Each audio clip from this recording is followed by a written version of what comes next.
The rain began without warning, a sudden curtain of silver falling over the old city streets. Huser pulled his coat tighter and quickened his pace, the cello case heavy on his back, knocking softly against his spine with every step. That case had traveled farther than most people. Train stations, empty halls, glowing stages. But tonight, under the storm, it felt strangely fragile.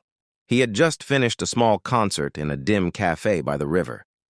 The audience was warm, the applause sincere, and for a moment Huser had forgotten the weight he carried inside. Music always did that.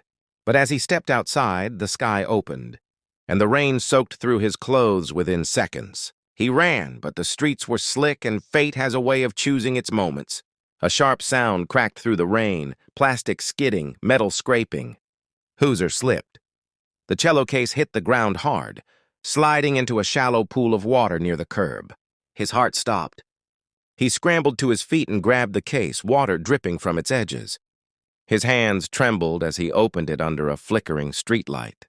Inside, the velvet lining was damp, darkened by rain. The cello rested there silently, its wooden body shining with unwanted moisture.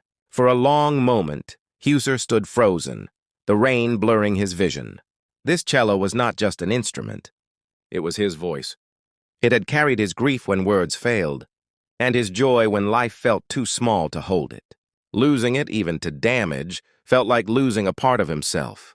He rushed to his small apartment, laid the cello gently on a table, and began the careful ritual he knew by heart. Soft cloths, patience, warm air, no panic. Outside, thunder rolled like an angry drum, but inside, Huser moved slowly, respectfully, as if calming a wounded friend. Hours passed. The storm eased. The cello dried. When he finally drew the bow across the strings, the sound emerged thin at first, uncertain, then steadier. Not perfect, but alive.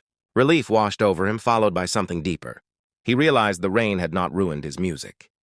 It had tested it, just as life had tested him again and again through failed dreams, quiet loneliness, and nights when applause felt far away. The next morning, the city smelled clean. Sunlight broke through the clouds, touching the repaired cello case now drying by the window. Huser packed his instrument carefully, checking every latch. The case still bore marks from the fall, scratches like memories that refused to disappear. He smiled. That evening, he returned to the same cafe. When he played, the music carried a new depth, soft, aching, resilient. The rain-soaked case had not ended his song. It had given it a story, and Huser played it as if the whole world needed to hear how fragile things can survive the storm.